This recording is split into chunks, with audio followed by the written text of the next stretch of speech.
Pouquíssimos minutos antes da gente começar a gravar esse vídeo aqui, é de que o São Paulo recebeu uma proposta oficial pelo meia Pedro Ferreira. Ele vem sendo muito comentado nas redes sociais ultimamente, porque é um garoto de uma função que hoje nós não temos no time e não joga, né? O garoto sequer às vezes aparece na relação da partida e por opção técnica, né? Ele é um clássico 10. Ele já até deu assistência de jogador de altíssimo nível, né? Assistência de jogador que pode cumprir realmente muito bem a função, mas o São Paulo acaba não dando oportunidade para o garoto, né? É assim com o Dorival, é assim com os outros treinadores aí, e chegou essa proposta de maneira oficial pela equipe do Westerlo, da primeira divisão da Bélgica. Só que o São Paulo recusou essa proposta. As fontes disseram, né, que a proposta eram com valores inegociáveis, né? Tanto taxa de transferência, tanto a questão, né, de carreira para o Pedro Ferreira. Com isso, o negócio, pelo menos neste primeiro momento, não avançou, a não ser que seja, né, depois aí que tenha, né, uma segunda proposta e tudo mais, mas por enquanto não vai ser o destino do Pedro Ferreira, e a gente torce, né, para que o garoto tenha oportunidade, né? A gente viu que ele já tem talento, a gente já viu o garoto na base, a gente já viu ele no profissional, porque um cara da assistência que ele deu contra a Portuguesa no profissional não é qualquer coisa. Eu só temo pelo futuro do jogador, né? Porque a gente viu tantos e tantos garotos que não têm oportunidade no São Paulo, às vezes acabam saindo até de graça, não renovam e vai para outro clube e deslancha, voa, começa a jogar bola, e a torcida fala: pô, a gente avisou, tava aí no banco, não tava nem sendo relacionado,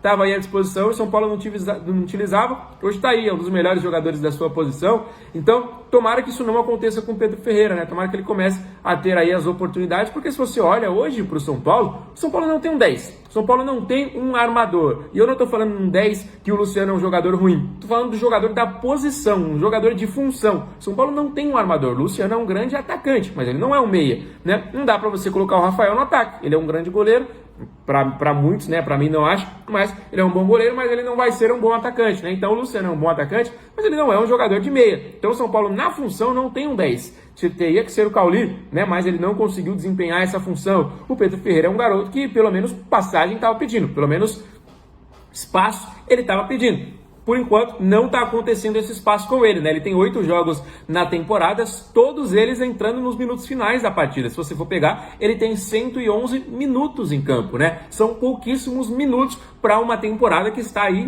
já na sua reta final. A gente está chegando quase no mês 9 e os 111 minutos, pouquíssimos minutos relacionados aí em algumas poucas partidas, né? Então, é um garoto que a torcida pede bastante, é um garoto que, para mim, já deveria ter tido mais oportunidades. Eu sei que os caras, às vezes, não vamos queimar etapa, não sei o quê, mas eu acho um erro tremendo que o São Paulo faz. Se o garoto tá vindo bem, se o garoto tá pulando etapa, põe para jogar. Mas vai queimar o garoto, vai estragar a carreira. Não vai. Pode jogar um jogo mal, a torcida tem que ter um pouquinho de paciência também, vai errar, vai sentir pressão, mas são garotos que a gente vê que vai desempenhar um bom futebol. Eu falo sempre, se esses moleques fossem do Palmeiras, se esses moleques fossem do Flamengo, eles já estavam jogando, já estavam vendidos por 20, 30, 40 milhões de euros, enquanto no São Paulo os caras mal jogam, né? Saem de graça, ou quando o São Paulo vende é por R$1 milhão, e aí 2 coletes, uma bola e um caldo de cana, né? Realmente lamentável as transferências que o São Paulo... Pausa de 5 segundos para pedir a sua ajuda ao nosso canal com o seu like e se inscrever se ainda não for um inscrito. Paulo, e a gente sabe que nem sempre isso acontece. Beleza? Então vou só trazer mais 3 informações rápidas, tá? E pra gente fechar a minha parte aqui do Brand de notícias, beleza?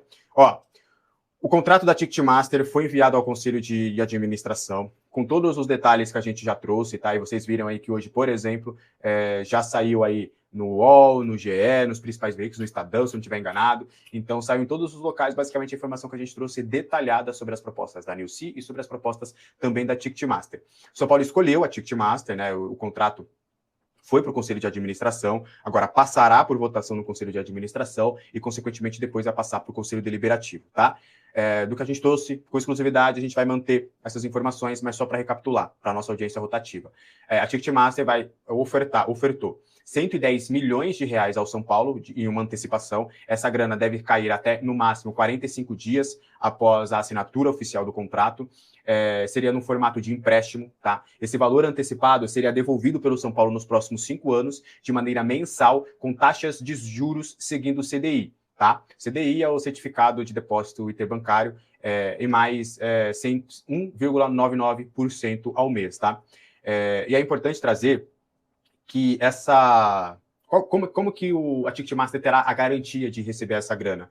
O contrato ele vai prever que essa renda que vai ser paga mensalmente será destinada ao Ticketmaster em meio à renda dos Jogos do São Paulo. Então, o São Paulo ele tem a renda, aí tem os custos operacionais do estádio, tem tudo, por exemplo, São Paulo tem 2 milhões de renda. Como aconteceu, acho que no último jogo, foi 2 milhões de renda. Você vai tirar ali, basicamente, 600 mil, que é o custo operacional para você ter o jogo. Aí vai sobrar ali 1 milhão e 400. Aí, a cada jogo isso. Aí, 1,8 milhão ao mês vai ser destinado para pagar esse empréstimo. Então, por exemplo, se o São Paulo arrecadar no mês, arrecadar 5 milhões, que sobrou de lucro da venda de ingressos, dos jogos, 1,8 milhão vai para a Ticketmaster. Só que é importante também trazer que ano que vem tem pausa da Copa do Mundo, de novo, da Copa Feminina. Então, essa grana de junho e julho vai ser mais ou menos o que aconteceu agora. A gente não vai ter essa renda. E quando você tem show e você não tem a sua casa, você também não vai ter renda. Por isso que eles querem também o Pacaembu, porque eles entendem que vai ajudar bastante também nessa construção na renda. Então, é mais ou menos isso que vai sair esse pagamento da Ticketmaster, tá? E aí, a ideia é que isso não vira uma bola de neve, né? Você consiga ali equacionar, você consiga com essa renda dos jogos fazer ali uma parada legal. E aí, por que 140 milhões? Porque a proposta também inclui a gestão do camarote 29A, que por 5 anos, então a Ticketmaster vai pagar 30 milhões para poder ter o direito de gerir esse espaço em shows, jogos e tudo mais. Hoje, esse camarote ele não é comercializado, ele é usado pelo São Paulo para fazer ações comerciais ali no sentido de ações comerciais que eu digo, por exemplo, São Paulo está negociando com a Superbet, aí leva os executivos da Superbet, ou algum jogador está em negociação, aí leva os agentes desse jogador, aí está fechando alguma empresa, vai. Então, São Paulo usa mais ou menos toda essa questão, tá? É basicamente, né, um espaço mais corporativo, assim, né? Não tem essa comercialização de ingresso, e a ideia é fazer esse lucro. Um outro ponto que tem nessa proposta é que a Ticketmaster está responsável pelo pagamento de 6 milhões de reais para a reforma do Museu São Paulo, tá? Então, o museu será reformado e esses 6 milhões serão destinados aí a essa reforma. Vamos ficar de olho nessa grana aí que vai para a reforma do Museu São Paulo. Foi incluída também a gestão do sócio-torcedor, como a gente contou com exclusividade, a FENG não vai ficar. A FENG e a Total Acesso são empresas diferentes, a Total Acesso cuidava da comercialização e a FENG cuidava do sócio-torcedor, não vai ficar com a FENG também. A ideia é justamente ficar com uma mesma empresa cuidando dos dois, porque na visão deles, eles vão fazer uma parada mais rápida, né? Tipo, até no mesmo site você poder ser sócio e você poder comprar os ingressos. Hoje são coisas diferentes, então a ideia é também facilitar essa experiência com o torcedor, tá? As taxas também, como a gente trouxe com exclusividade, foram confirmadas também pelos 2 portais. A Ticketmaster vai cobrar como taxa de administração de até 10% por cada ingresso, tá? E a taxa do sócio-torcedor será de 8%, tá? Então, basicamente, você paga o seu sócio-torcedor lá mensalmente, 8% desse valor volta para a Ticketmaster. E é nesses valores aí, nesse valor de taxa, que as empresas ganham essa grana, entendeu? Você pode pensar, 10%, 8% por ingresso, mas faz isso num plano maior, entendeu? Faz isso durante 5 anos, com ingressos, com renda, com bilheteria, com crescimento de sócio e torcedor. Então, é nessa expectativa que a Ticketmaster pretende ganhar essa grana, tá? E aí a gente já trouxe da proposta da Nilce, não vou me detalhar sobre isso, mas só recapitulando também, a proposta da Nilce inicial prevê o pagamento de 90 milhões antecipados com os juros do CDI e com uma taxa de 5,5% com devolução também em 5 anos e tudo mais. E aí a empresa teria feito uma proposta de 13 milhões do camarote 29A, divididos também, fixo, variável, e essa proposta acabou sendo recusada pelo São Paulo, que acabou ficando com a Ticketmaster. Aí depois a Nilce vem com aquela proposta de 500 milhões para arrecadar através de um fundo de investimentos e tudo, e que esse valor seria dado ao São Paulo no fundo de investimento, e aí você teria as garantias de pagamento, as receitas do estádio, a superfície do estádio, então receita de bilheteria, publicidade, camarote, cativa, concessão, aluguel, name rights, todos esses valores poderiam ser utilizados para dar como garantia de volta para a Nilce, tá? Só que aí o São Paulo já tem o FDIC, entendeu que nesse momento não era viável você comprometer essa questão e acabou não querendo evoluir com a Nilce. Fala, meus amigos! Lá vem eles de novo, hein? A torcida organizada do São Paulo solta nota e olha, e promete então demitir mais um treinador. Na verdade, você vai entender mais uma vez aqui a nota da torcida organizada do São Paulo, galera. 24 horas de Vardy. Por que o São Paulo, então, desistiu da contratação do atacante. A diretoria promete que vai atrás de outro atacante agora, galera. Pois é, a reunião no CT, a diretoria mudando de ideia, com novos planos, né? E agora a gente também vai comentar aqui no vídeo, obviamente, vamos comentar aqui também a possibilidade de queda do Dorival e por que o Dorival, inclusive, ele tentou aí, segundo alguns relatos, algumas fontes aí, inclusive entregar o cargo no vestiário após o empate contra o Coritiba. Será que vem demissão amanhã se não vencer ou no final de semana, hein? Essas e outras notícias, beleza? Deixa o like, se inscreve no canal, ativa o sininho das notificações, compartilha esse vídeo aqui nas tuas redes sociais, nos seus grupos, dá aquela moral. Muito obrigado pelo seu apoio sempre, sem perder tempo, sem enrolação. Bora lá então, galera. Pois é, hein, galera. Dorival Júnior, hein? Mais pressionado do que nunca, o treinador do São Paulo. Tá aí com uma pressão muito grande, praticamente aí com a corda no pescoço. Inclusive, pode ser demitido amanhã, caso o São Paulo seja eliminado pelo Bolívar. No pior das hipóteses, caso não vença amanhã, tá? E aí seria eliminado. Se não for demitido amanhã, provavelmente vai ser demitido no final de semana. E aí a torcida organizada, como sempre, antes da demissão de qualquer treinador, ela se coloca ali como protestante, como aquela que está cobrando, né, galera? Você me entende bem aqui, ó. Nota oficial da torcida independente, galera. Vamos lá, olha só. Sempre soube do seu papel e da sua importância perante o clube e suas competições. As cobranças sempre aconteceram de modo a preservar o torcedor e os jogadores. Mas chega um momento que o diálogo ultrapassa o limite do bom senso. Desta vez, a nossa conversa foi direta com o técnico Dorival e com o executivo de futebol, Rafinha. Amanhã é vencer ou vencer. Não existe outra alternativa diante da história e da grandiosidade do São Paulo Futebol Clube. Tivemos também uma conversa direta com o presidente Maciz para que os pagamentos sejam realizados e a falta do mesmo não seja utilizada como desculpa pelos jogadores. Exigimos a responsabilidade de todos e o comprometimento dos jogadores. O jogo em Chapecó também é obrigação de vitória. Caso contrário, jogadores Dorival, Rafinha e Maciz deveriam ter a hombridade da volta, ser de ônibus para entender o que o torcedor passa durante as competições. A nossa parte como torcida e torcedor continua seguindo o mesmo. Olha aí, nota oficial da torcida independente do São Paulo, que segundo então tiveram aí reuniões com a comissão técnica, com Rafinha, com Maciz. E o que você acha disso aí? Comenta, deixa aí nos comentários. Eu vou falar a verdade para vocês, porque assim, a gente não fica em cima do muro. Toda vez que vai cair um treinador, né, a torcida independente, ela solta uma nota dessa. Mas repare, né, fica ali quietinha, não cobra, não tá agindo. Pelo menos é o que parece pra gente, né?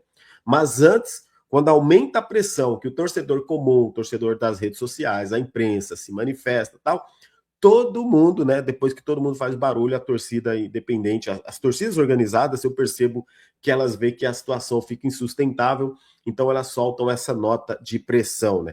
E é uma torcida, assim, que a gente vê que age muito lá dentro do São Paulo, né? A gente não vê muito o que se fala fora. Mas é isso aí. Quero saber a opinião de vocês, galera. Dá para confiar aí?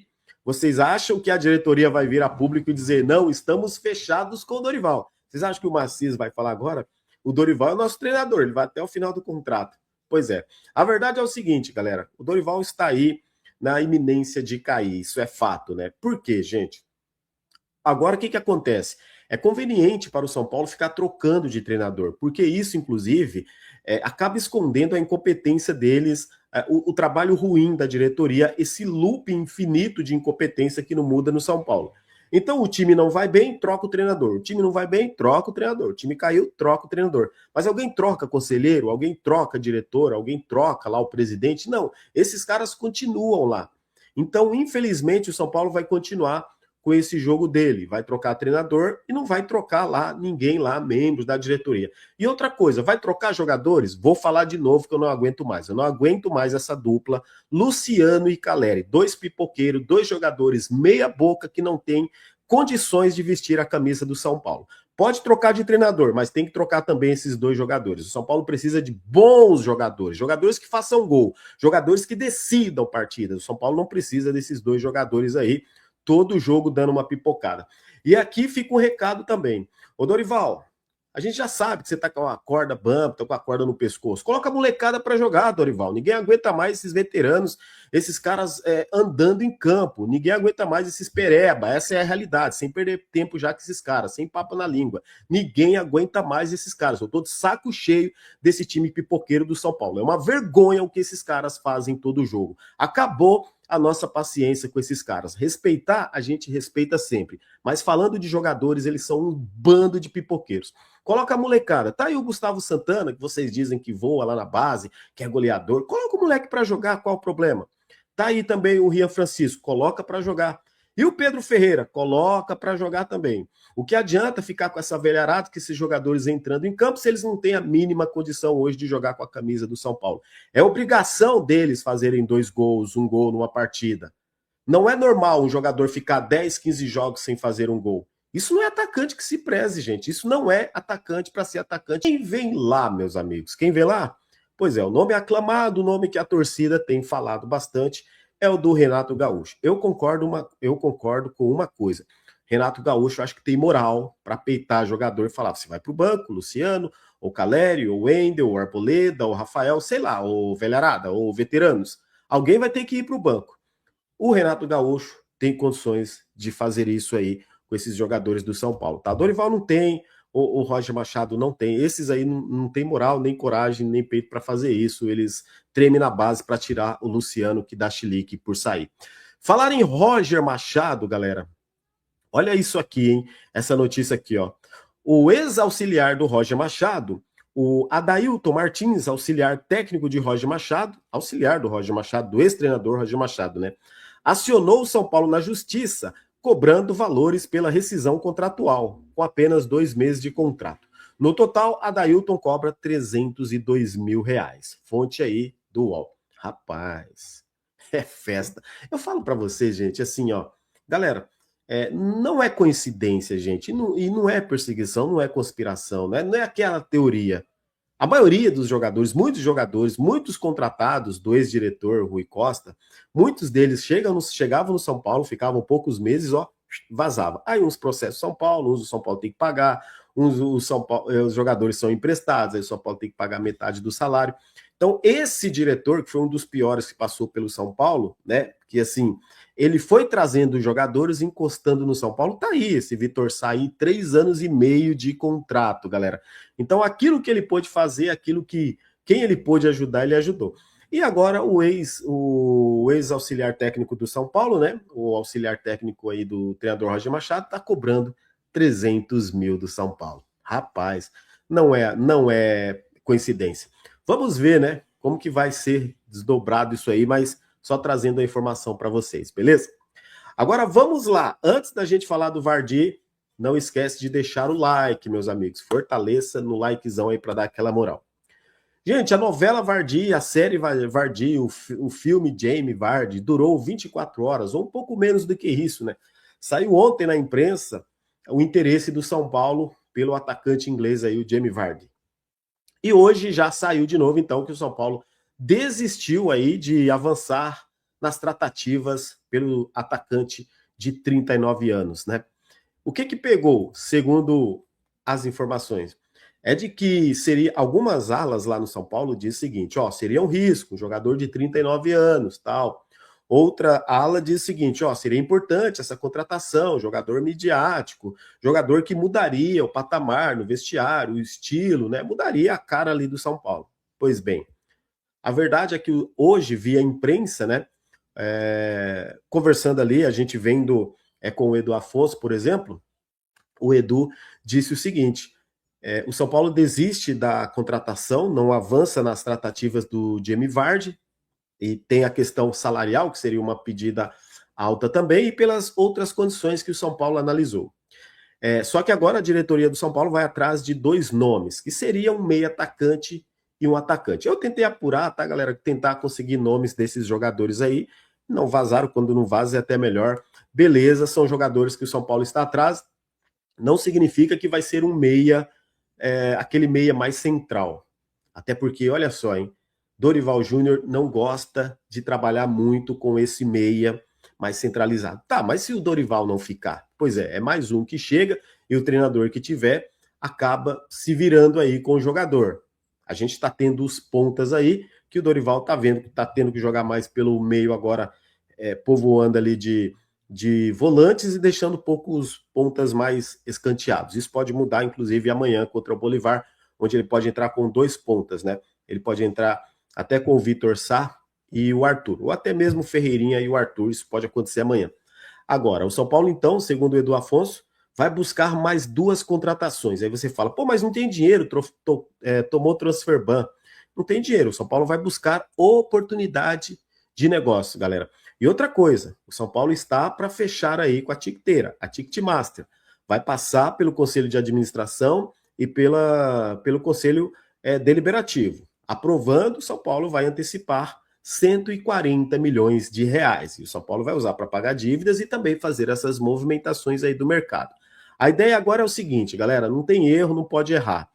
Ou reforça, ou vai brigar para não cair para uma Série B. Já que não vai dar oportunidade para as garotadas, o São Paulo vai tentar aí, né, se remodelar, inclusive, trazendo outros jogadores aí para se juntar ao elenco, e jogadores até com mais qualidade, foi o que eu ouvi, para tentar brigar para não cair aí para a Série B, porque já viu que o perigo é iminente. Inclusive, já tem gente dentro do São Paulo já com medo do jogo contra a Chapecoense. Não cabe mais. Tem o Pedro Ferreira, mas o São Paulo busca por um meia no mercado.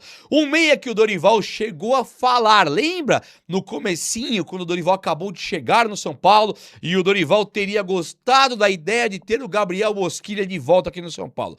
Muitos dos caras da mídia, na hora, que Bosquilha. E a torcida do São Paulo, nós ficamos realmente incomodados. Caramba, você tá montando um projeto com o Dorival e o papo é Bosquilha, nós queremos o novo Rames, novo Oscar, novo Lucas Moura, queremos um cara que venha da Europa, Claudinho, né? Queremos bater de frente com o Flamengo, com o Palmeiras, eu quero o meu Arrascaeta aqui, eu quero o John Arias aqui, cadê os caras?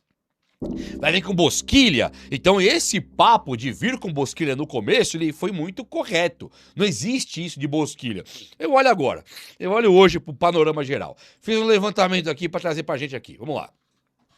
Gabriel Bosquilha, um jogador que foi da equipe de base do São Paulo Futebol Clube. Ele teve passagem pelo futebol grego, teve passagem pelo Inter de Porto Alegre, futebol francês ali do Mônaco. Grego, não sei se ele passou por alguns times aqui. Futebol da Romênia, não foi Grécia, foi Romênia. Então ele teve ali uma situação que ele conseguiu jogar em alguns times, como Nantes da França, Mônaco da França, um time belga aqui, da Romênia, e aí ele foi embora agora para o time do Operário, depois de passar pelo Internacional e Curitiba. Tá no Operário de Governador Valadares, vulgo Paraná, né? Tá lá no Paraná jogando Série B. E isso aqui é assustador de ver. O cara, ele tem hoje 22 jogos possíveis, 2 mais 2, 22 jogos possíveis. Desses 22, ele jogou 20. Então, assim, 2 jogos ele não participou. Ele tem aqui 5 cartões amarelos, talvez um desses cartões, 2, tenha dado a ausência dele por cartão amarelo. 5 cartões, jogou 20 jogos em 22. Então ele jogou tudo. Ele fez os jogos todos pela Série B. O cara, em 20 jogos, ele tem 10 gols e 1 assistência. Ele não é mais um meia criativo, um meia de criação de jogada, que dá assistência. É 1 assistência, só que ele tem 10 gols. Ele é o que o Luciano é hoje. É o meia atacante, é o meia que pisa na área, é o meia que faz gols. Ah, mas o Bosquilha é enganador de bola.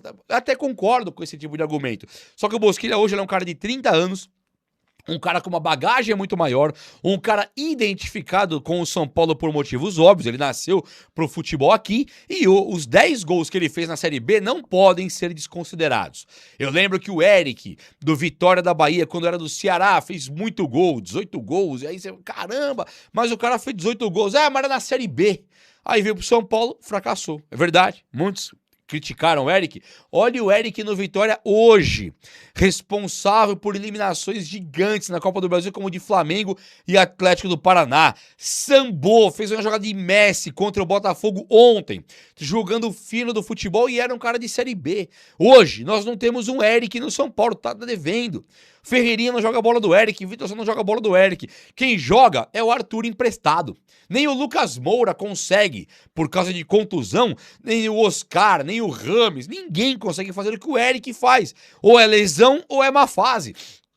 Então eu olho hoje pro Bosquilha e eu olho pro Luciano, eu penso, melhor o Bosquilha. Disparado, não tem nem o que conversar. Pra mim é certeza. Eu discuto. Você fala, não, o Juba, tá louco, o Luciano é melhor que o Bosquilha. Vamos discutir, vamos argumentar, vamos colocar o argumento na mesa. Agora, pra mim, o Bosquilha é muito melhor que o Luciano e nem compara. Fora que não é o cara que vai ficar dando chilique, não vai ficar dando bronquinha em campo em companheiro. Ah, ele quer ganhar nada. Puta teatrinho, cara, puta teatrinho. Pra mim não cola, tá? E o Dorival se cair, vai vir. Você gostaria do Bosquilha no São Paulo? Fala comigo aí, vai. O São Paulo ganhou mais um nome de peso no radar do mercado da bola.